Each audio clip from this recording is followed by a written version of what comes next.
boa noite a todos. Acho que a gente já pode começar, certo? Meu nome é Bruno, eu sou mestrando em Engenharia de Transportes no PETRAN, certo? E estou acompanhado da disciplina pela pós-graduação e estágio da docência. Então, os professores me pediram para resolver algumas dessas questões de prova em dado e tirar algumas outras dúvidas caso vocês tenham, certo? Obrigado.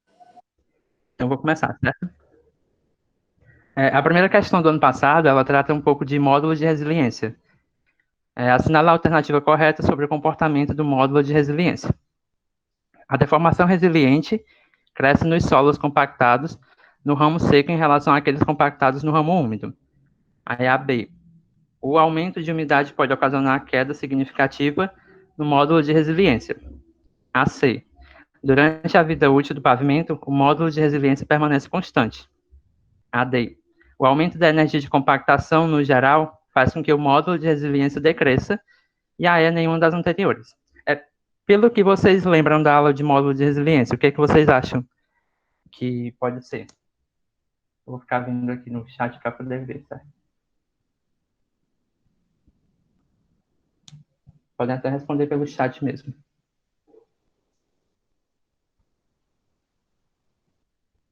Isso. Algumas pessoas falaram aqui a letra B, certo? Então, eu vou dizer agora um pouco por quê. Nesse primeiro, o efeito da deformação resiliente nos solos é o contrário, ocorre justamente no ramo úmido, certo? Esse aumento da deformação ocorre justamente no ramo úmido. Um exemplo disso é quando a gente percebe que a umidade ela aumenta, ela é maior no campo do que a umidade ótima. A alternativa A a gente já descarta, que é justamente o contrário. A deformação resiliente ela cresce nos solos compactados no ramo úmido e não no ramo seco, como está falando na questão. A B, como alguns falaram, é a alternativa correta e até se justifica com o que eu falei sobre a A, certo? Que o aumento da umidade ele pode ocasionar essa queda significativa no módulo de resiliência, tanto que um dos problemas é justamente essa questão da má gestão da drenagem no pavimento, porque isso faz com que a água adentre nas camadas granulares, fazendo com que essa umidade aumente a umidade do solo, fazendo com que haja uma queda significativa do módulo de resiliência. Durante a vida útil no pavimento, o módulo de resiliência permanece constante? Não. Justamente também por conta disso que eu falei, que quando o solo vai entrar em contato com a umidade, vai acabar reduzindo esse módulo de resiliência, certo? Apesar de que não seja tão grande essa redução. O aumento da energia de compactação, no geral, faz com que o módulo de resiliência decresça? É o contrário. Quando eu aumento a energia de compactação, geralmente, não em todos os casos, esse módulo de resiliência vai crescer, certo? E nenhuma das anteriores não é também porque a B está correta. Aqui tem mais uma explicaçãozinha do que está errado nas outras, certo? Aqui para a segunda questão, certo? A segunda questão aborda um pouco do conteúdo inicial da disciplina, que é a conceituação de pavimentos. A questão diz o seguinte: o objetivo maior da superestrutura viária deve ser o atendimento adequado às suas funções básicas aos seus usuários. Os níveis de desempenho são, normalmente, fixados em função de condicionantes preponderantes ao projeto e execução. Atente aos seguintes itens: características do tráfego, o ponto 1, certo? O 2, características inerentes à região, topografia, geologia, climatologia, pedologia, etc. E o 3, características dos recursos disponíveis, tanto materiais, técnicos quanto financeiros. Aí são condicionantes preponderantes os itens 1 e 2 apenas, 1 e 3 apenas, 2 e 3 apenas, 1, 2 e 3 ou nenhuma das anteriores. Falem aí no chat o que é que vocês, pelo que os professores já passaram nas aulas, o que é que vocês acham que é mais preponderante.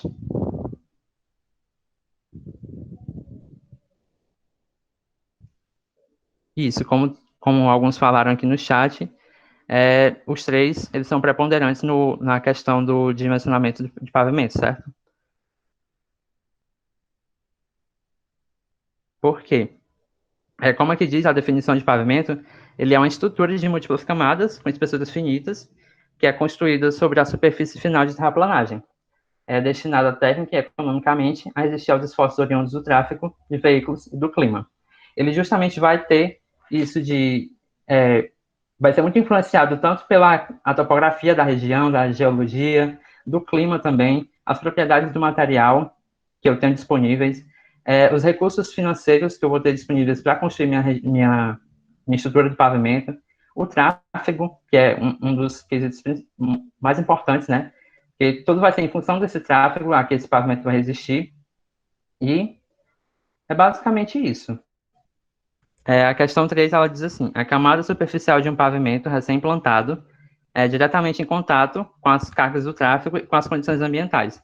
Recebe a designação de camada, recebe a designação de camada de, aí tem ligação, rolamento, nivelamento, reforço e entroncamento. Essa daqui é bem simples. Aqui está com outro nome, claro, porque eu posso também chamar o revestimento de camada de rolamento, que é onde vão trafegar os veículos. As outras, no caso, seria ligação, seria a imprimação, que é a ligação entre a base e o revestimento. Nivelamento seria o subleito, né, que eu vou nivelar para receber a estrutura do pavimento. O reforço é quando o meu subleito ele não apresenta uma capacidade de suporte muito forte, então eu tenho que fazer esse reforço. Em relação às camadas granulares, agora. Aqui também envolve um pouco da parte de ensaios de laboratório, certo? Essa questão ela fala, dentre as propriedades físicas e mecânicas de maior interesse aos solos, para aplicação em camadas granulares ou coesivas de pavimentos, destacam-se as seguintes: a permeabilidade, a resiliência, a capilaridade, a compressibilidade, a elasticidade, a contratividade, a expansibilidade e a resistência ao cisalhamento.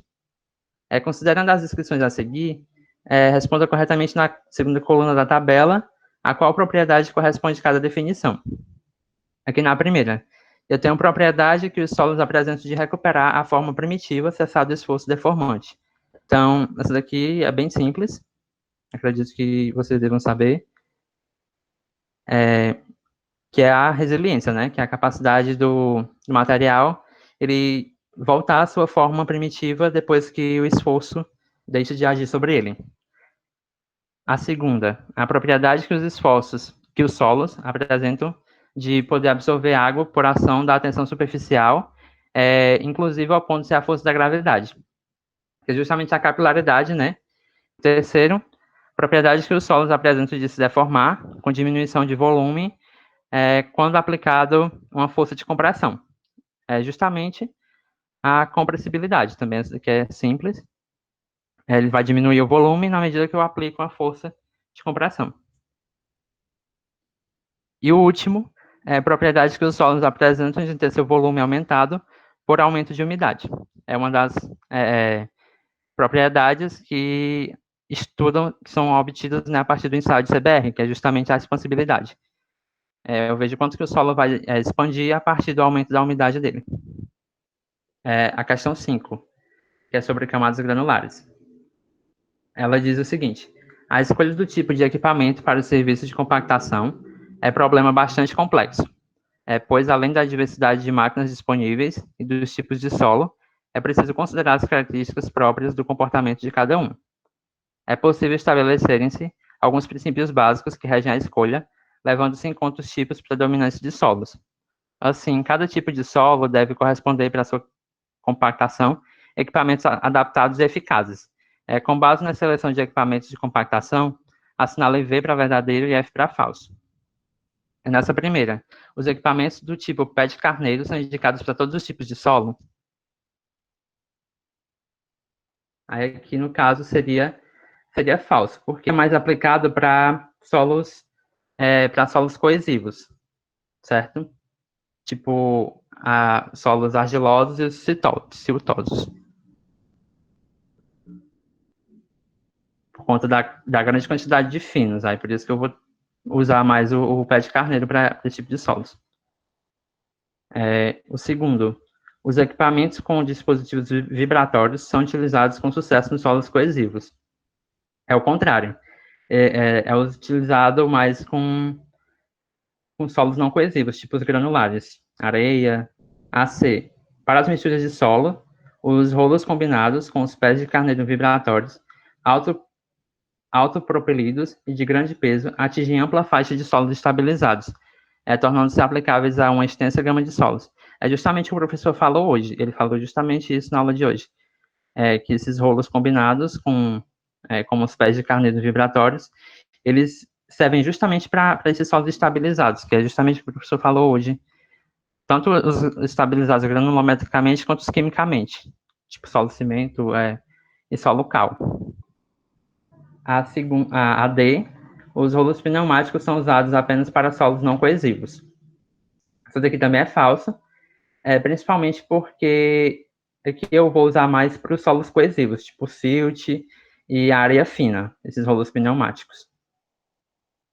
E a E, quanto maior o número de passadas do rolo compactador, melhor a compressibilidade da camada de solo. Essa aqui também é falsa, porque vai ter uma certa quantidade de passadas do rolo que eu vou acabar quebrando os meus grãos. Isso vai acabar gerando mais finos, o que vai dificultar a passada do rolo compactador. Essa aqui é bem simples também. O solo que preserva a estrutura herdada genuinamente residual é considerado como jovem, segundo Nogami, em 1992, ao solo. Qual é que vocês acham que é essa? É igual o Marcelo disse, é o B. Esses aqui são os solos saprolíticos, que eles mantêm a estrutura herdada pela rocha deles. Os lateríticos são aqueles que, geralmente, pela classificação da ASTO, eles vão ser considerados solos ruins, por apresentarem grande quantidade de finos, mas que podem ser bons. Principalmente lá em São Paulo, tem muitos desses solos lateríticos. Os tropicais, os lateríticos são um subgrupo dos tropicais, né? Os tropicais são os mais encontrados aqui no Brasil. Residual maduro é justamente o contrário do saprolítico, que é o residual maduro é aquele que vai acabar mudando com o passar do tempo, e o coluvial é aquele levado pelos ventos, certo?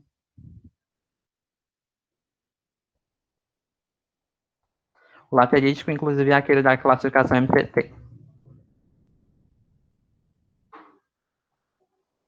Essa questão aqui, eu acho que foi a mais complicada da prova do ano passado, que é justamente uma questão parecida com a que os professores fizeram hoje. Aí diz aqui, em campo, no entanto, por um equívoco, o encarregado da obra aplicou um percentual de cal na mistura 5% em volume, e, por sua vez, considerou que há necessidade de converter o teor em laboratório, que é determinado em peso, para o teor em volume, que é adotado em campo.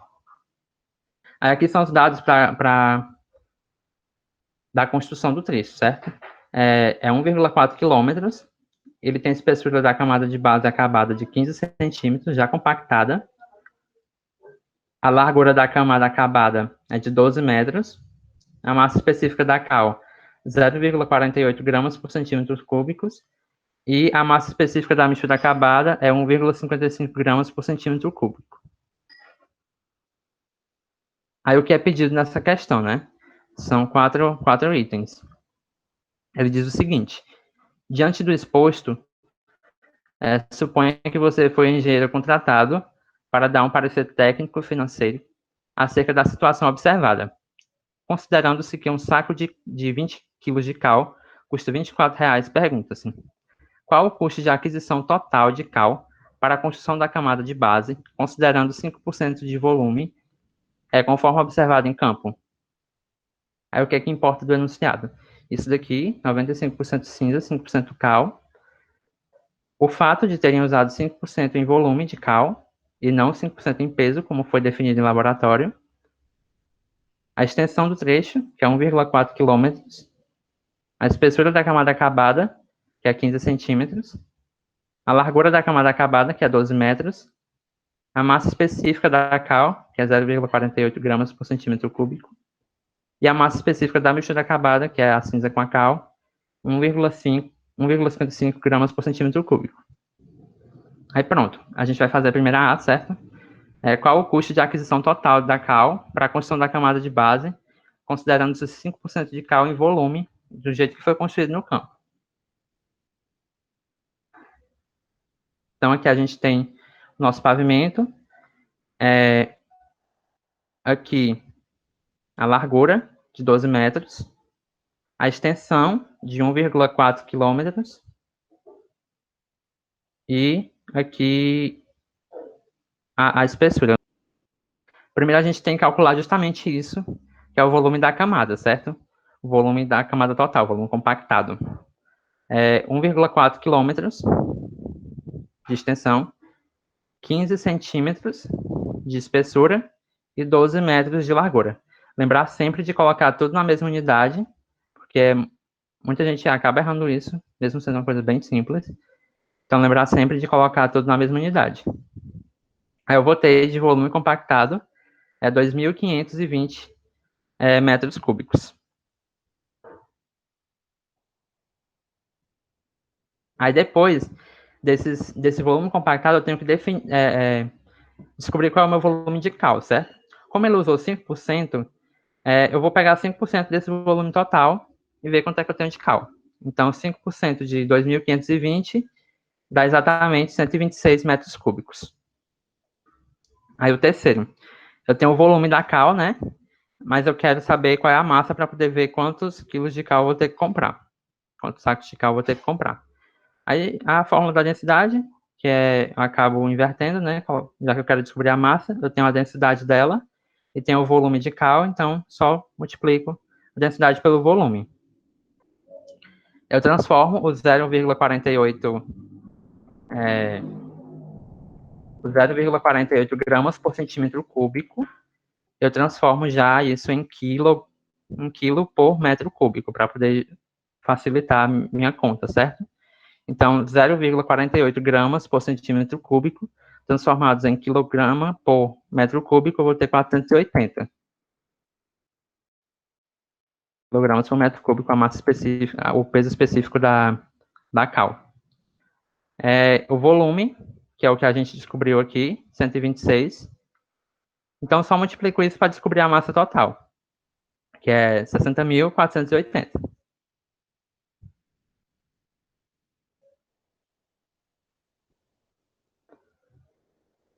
Aí, após isso, eu vou descobrir o número de sacos, né? Já que ele disse que os sacos vão ter 20 quilos. Então, eu vou dividir a minha massa pelo número pela massa dos sacos. Então, 60.480 dividido para 20, eu vou ter 3.024 sacos, né, de cal. E por último, ele pede para calcular o preço, né? Como cada saco ele vale R$ 24, então eu tenho 3.024 sacos, eu vou gastar só com a cal R$ 72.576.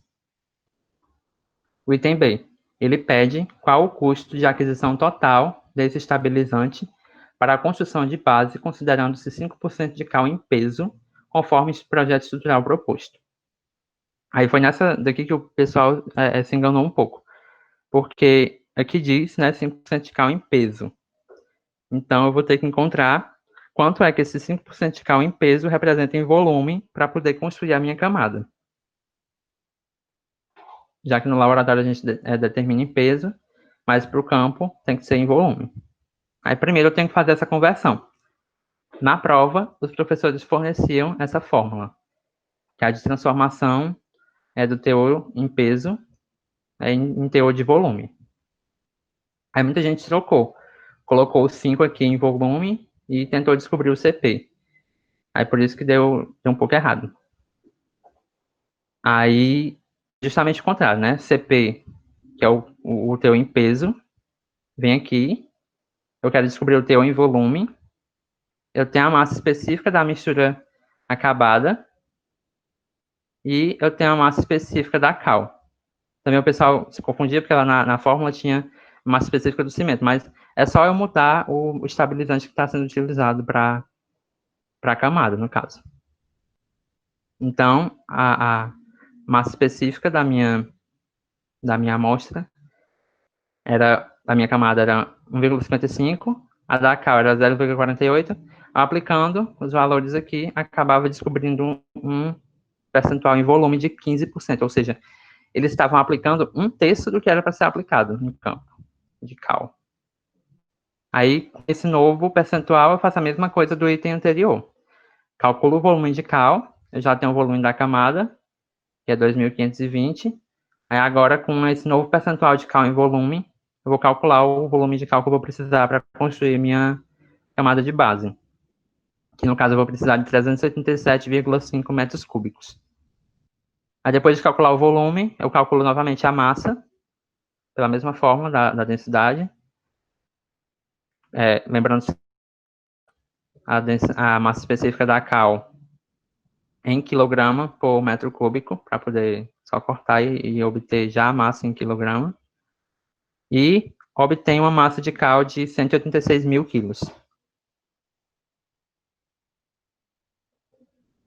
Depois eu tenho que ver quantos números de sacos vão ser necessários. Aqui, cada saco vai ter 20 quilos. Como eu tenho 186 mil quilos, então eu vou ter 9.300 sacos. Só divido a massa da cal pela massa dos sacos. E por fim, o preço que eu vou gastar com cal. Eu vou ter 9.300 sacos, cada saco é R$ 24, então eu vou gastar R$ 223.200 só com cal. A IAC, ela diz o seguinte: para a distribuição da cal, recomenda-se que seja realizada com 3 sacos distribuídos na seção transversal, conforme figura abaixo. Qual o valor do espaçamento longitudinal você recomendaria? Ele quer que seja 3 sacos, né, no transversal. Então, eu vou ter que encontrar esse espaçamento aqui, longitudinal, dos meus sacos de cal. Aí, o que é que eu faço para isso? Eu sei que eu vou ter 9.300 sacos. Também aqui foi outra coisa que o pessoal se confundiu, né? Não sabia quantos sacos utilizar aqui, se usava que o pessoal calculou errado ou se usava os sacos corretos. Como é o que você recomendaria? Espero-se que você recomendaria a construção correta do trecho. Então, seria 9.300 sacos em 1,4 km de extensão. Aí, logo, a gente ia ter 6,6429 sacos por metro linear. Então, por metro linear, ia ter 6,6429 sacos. Só que a questão, ela pede que eu tenha 3, né, em vez de 6. Então, eu só faço uma regra de 3 para poder ver qual é esse espaçamento. Seria 6 em 1, como ele pede que seja só 3, então eu calculo o espaçamento que eu vou ter entre esses sacos. Logo, esse espaçamento aqui, longitudinal entre os sacos, vai ser de 0,45 metros. Na extensão da rodovia.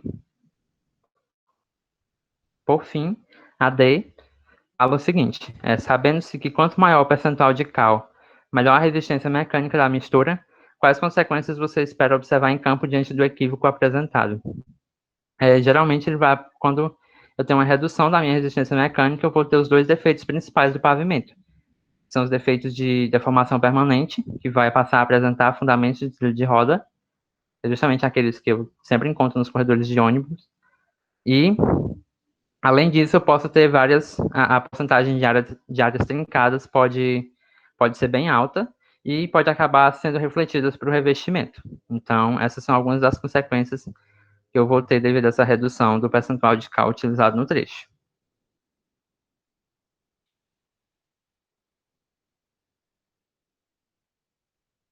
A questão 8, ela é uma questão de módulo de resiliência do cálculo dele. Os professores forneciam essas fórmulas na prova. E a questão dizia: em um ensaio de comparação triaxial, a cargas repetidas de uma amostra de solo do estado do Ceará, compactada na energia intermodificada 39 golpes, obtiveram-se os dados registrados na tabela a seguir. Ele pede para determinar o valor do módulo de resiliência médio necessário para a entrada de dados no dimensionamento mecanístico empírico, a partir da consideração de uma análise linear. E a B, ele pede a invariante de tensão de cada estágio do ensaio necessário para a determinação do módulo de resiliência em função desse parâmetro. Ele dá os dados do corpo de prova, de que o diâmetro dele é de 10 centímetros e a altura de 20 centímetros. Ele dá a fórmula aqui do módulo de resiliência linear, que eu vou obter a partir da tensão desvio com a minha deformação recuperável ou resiliente. E como é que eu obtenho essa deformação? Eu obtenho a partir dos deslocamentos que eu vou observar em cada par de tensão, dividido pela altura inicial do meu corpo de prova, que é 20 centímetros. E na B ele pede o invariante de tensão, que ele dá aqui a fórmula do invariante de tensão. É igual a sigma 1, tensão confinante 1, mais a tensão confinante 2, mais a tensão confinante 3.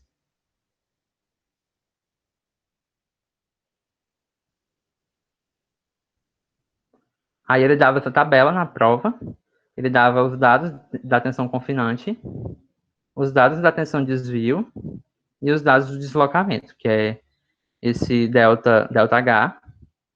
Ele dava a tensão confinante, que é o sigma 3, e ele dava a tensão de desvio, que é o sigma D. Então, para a alternativa A, que a gente vai precisar calcular o módulo de resiliência, a gente tem que primeiro calcular essas deformações. Então, a gente vai pegar cada ponto desse e dividir pela altura do corpo de prova, que é 20 centímetros. Aí, no caso, lembrar de que aqui está em milímetro e a altura do corpo de prova está em centímetro. Então, só altero a altura do corpo de prova para ficar em milímetro também. Então, vou ter esse deslocamento dividido por 200 milímetros, que é a altura do corpo de prova. Então, para cada ponto desse, eu vou ter que calcular. Essa questão é bem fácil, era só trabalhosa mesmo, porque tinha muitos pontos. Aí, depois disso, de calcular essa deformação recuperável, tem que calcular o módulo de resiliência, que é justamente a tensão de desvio dividida pela deformação. Aqui eu tenho a deformação calculada para cada ponto, dividindo esse valor por 200 milímetros. E esse valor da deformação resiliente dividido pela tensão de desvio, eu vou ter o meu MR. Lembrando que a deformação resiliente não tem unidade, né? Que é milímetro por milímetro. Aí o módulo de resiliência vai ser em megapascal. Então, na A, ele pede o MR médio. Então, só tiraria a média normal desses valores. Acabava obtendo um MR médio de 826,73 megapascal. O resultado final, o MR é 826,73 megapascal. É só a média de todos esses MRs obtidos em cada ponto.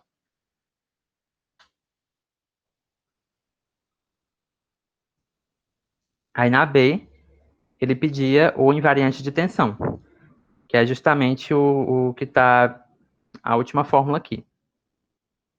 Sigma 1, sigma 2 e sigma 3. Aí esse daqui é o que as pessoas erraram nessa questão. Que o sigma 1, eu tenho aqui a fórmula dele, né? Quer dizer, eu tenho a do sigma D, da tensão de desvio, que é o sigma 1 menos o sigma 3. Então, eu obtenho o sigma 1 facilmente, né? Seria o sigma D mais a tensão confinante, eu tenho esses dois. O sigma 3 eu já tenho aqui, tensão confinante, e o sigma 2 eu não tenho. Só que aí, teria que lembrar que quando eu não tenho o sigma 2, ele vai ser igual ao meu sigma 3.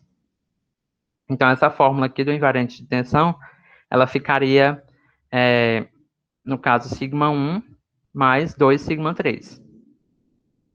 Ou sigma D mais 3 sigma 3. Que aí eu só pegaria a tensão de desvio mais 3 vezes a minha tensão confinante. Aí eu acabaria obtendo o meu invariante de tensões, que no caso seria esse daqui, que é a resposta da letra B. Teria que calcular para cada ponto o meu invariante de tensões.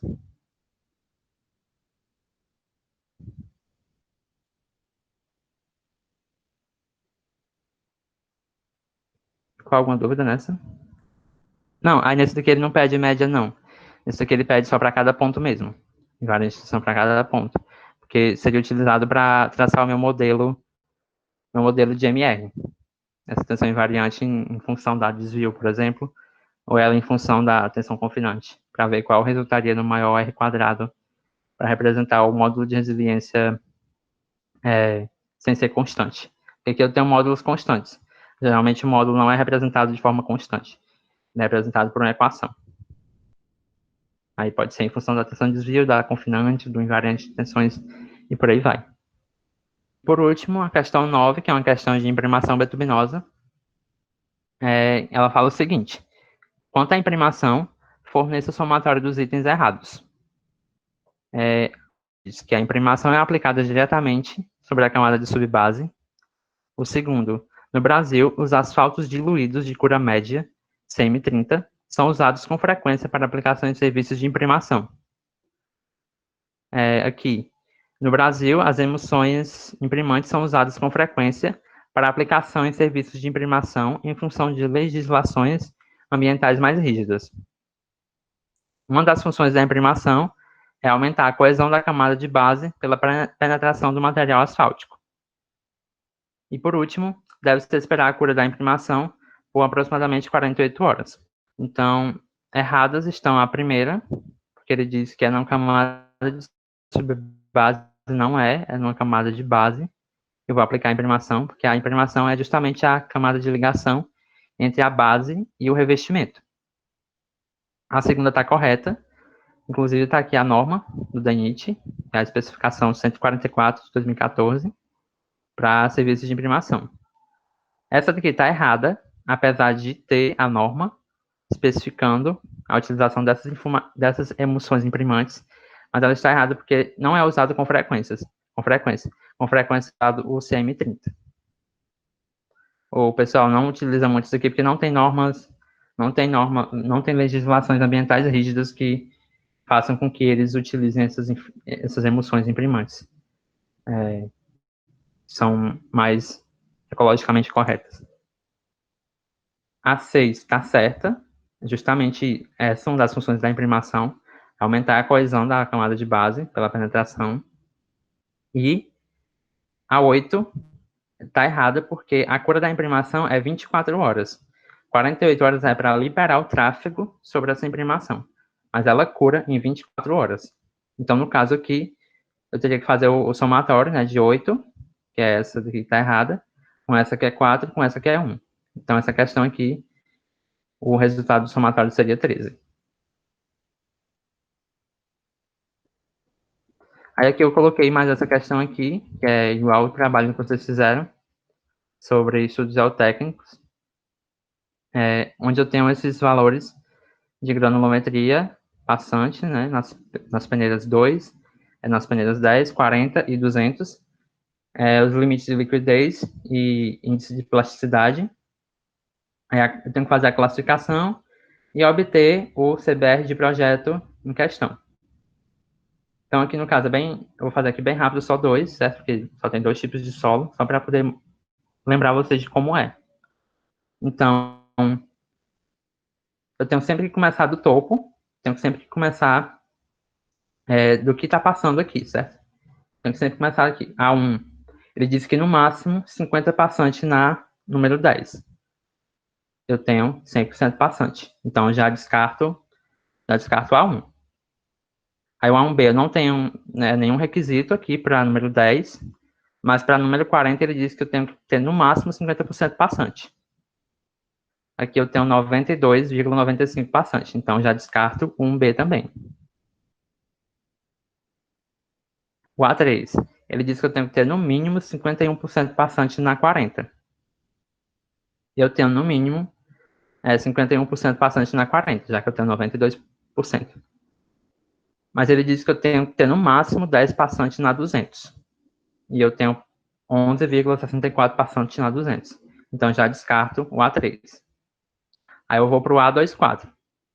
Não tenho nenhum requisito para número 10, nenhum requisito para número 40, e tenho um requisito para número 200, que é 35 passantes no máximo.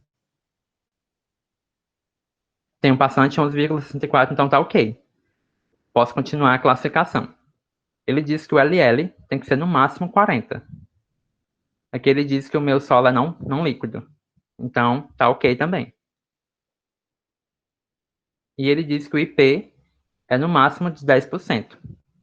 Aqui o meu IP diz que ele é um solo não plástico. Então, tá ok também. O índice de grupo, eu não vou calcular, mas é bem simples de calcular. Ele vai dar 0 para esse solo. Então, eu posso dizer que esse solo é um A24. Uma areia siltosa ou argilosa. E tem um comportamento de excelente a bom para o subleito. Agora eu vou fazer só aqui do ponto 5, só para confirmar se é um A3 mesmo. Já não passa no A1A, né, que ele diz que tem que ter 50% passante. Eu tenho 100. No A1B, 50 passante no máximo para 40. Eu tenho 92,75, já não é também. E eu vou aqui para o A3. Tenho que ter 51 no mínimo, na 40. Eu tenho, que é 92,75. Ele diz que tem que ser no máximo 10 passante na 200. Eu tenho 1,97, então tá ok. E ele diz que tem que ser um IP não plástico, que é o que eu tenho aqui, IP não plástico. Então posso classificar como solo A3. Então, vocês têm alguma dúvida ainda nessa classificação da ASTO ou não?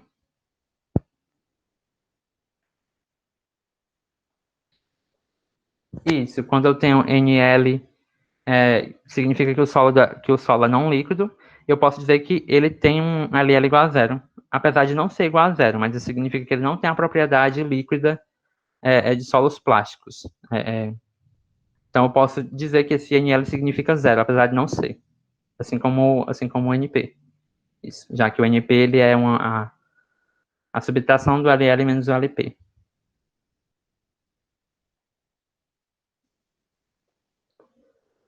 Aí, por último, né, ele pede para calcular o CBR de projeto. Aí, como é que eu faço isso?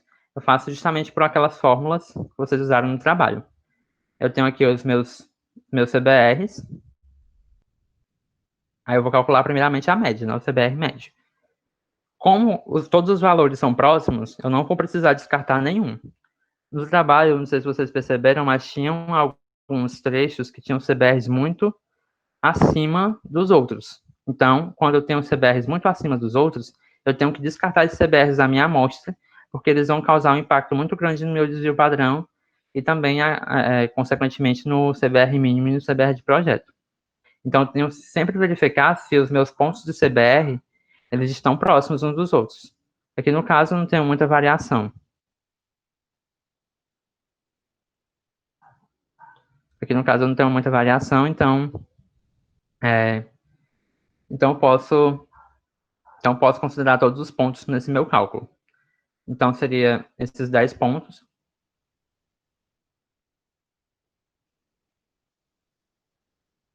Esses 10 pontos. E eu teria um CBR médio de 14,96. Depois disso, eu iria aplicar isso na fórmula do desvio padrão. Posso fazer isso pela calculadora direto, ou então ponto por ponto, né? O 15,5 é o x, menos a média, que é 14,96, ao quadrado, menos sobre n menos 1, que é 10 menos 1, e a raiz disso daria o desvio padrão. Eu tenho que fazer o somatório disso tudo, né? Para cada ponto. Mas a calculadora e depois de calcular o desvio padrão, eu ia calcular o CBR mínimo. Por que o CBR mínimo? Porque o CBR, ele é um padrão ele é uma propriedade de dimensionamento. Então, eu tenho que pegar sempre o crítico. Eu não posso pegar o CBR máximo e projetar em torno dele. Eu tenho que pegar o CBR mínimo de cada camada para poder ver se eu posso utilizar aquele solo. Então, por isso que eu calculo o CBR mínimo. Então, eu pego a média, menos 1,29 vezes o desvio padrão, sobre a raiz de n, que é 10, menos 0,68 vezes o desvio padrão. Isso vai dar um CBR mínimo de 14,17, Mas esse ainda não é o CBR de projeto. O CBR de projeto é sempre esse número arredondado para baixo. Por exemplo, mesmo se eu tivesse aqui 14,96, o CBR de projeto ia ser 14%, que dá um número inteiro. Eu tenho sempre que reduzir para baixo, caso tenha casas decimais. Aí, depois de calcular esse CBR mínimo por essa forma, eu iria calcular o meu CBR de projeto, que é 14. Pronto, isso da variação. Ela não tem uma norma, não é especificado quanto que eu tenho que descartar, a partir de quanto, né? Aí vai muito do feeling seu feeling para dizer se o CBR está muito acima ou não dos demais. Tipo, tinha uma coluna da planilha que tinha CBRs de 15, 20, 13, aí tinha um de 78. Aí eu já olho para esse de 78 e já descarto. Porque ele difere muito dos demais. Seria tipo isso, uma variação grande.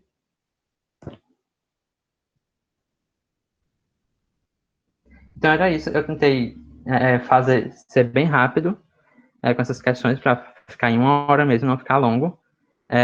Espero que tenha dado para pelo menos ter uma noção de como é a prova dos professores. É sempre nesse estilo, sempre tem metade da prova de questões objetivas e metade da prova de questões práticas. E eu estou disponível pelo WhatsApp, por e-mail, para caso vocês tenham dúvidas.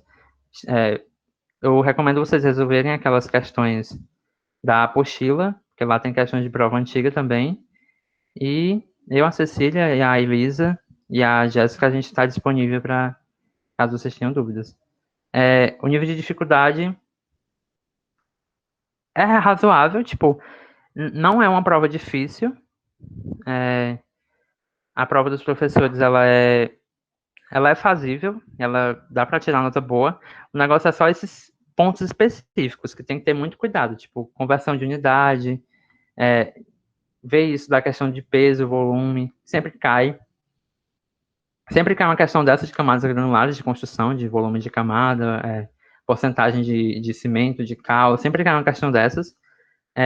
Geralmente sempre cai também questão de classificação da ASTO, questão de cálculo de CBR mínimo de projeto. Sempre tem uma questão de imprimação também. Imprimação vocês podem se basear justamente por aquele vídeo que tá no canal e pela norma, que é bem simples a norma. E tempo de prova os professores ainda não definiram, mas vai ser no máximo 2 horas, eles disseram, de 1 hora e meia a 2 horas. E em tese, assim, consulta também a prova. Então, na medida, os professores vão definir muito isso, os professores vão definir isso mais lá para sexta-feira, sábado, que é quando eles disseram que vão fechar. Aí, qualquer novidade que eles forem repassar para a gente repassa para vocês, certo? Então, era isso. Eu espero que eu tenha ajudado em alguma coisa e estou disponível para tirar qualquer outra dúvida que vocês tenham no decorrer da semana, certo? Obrigado.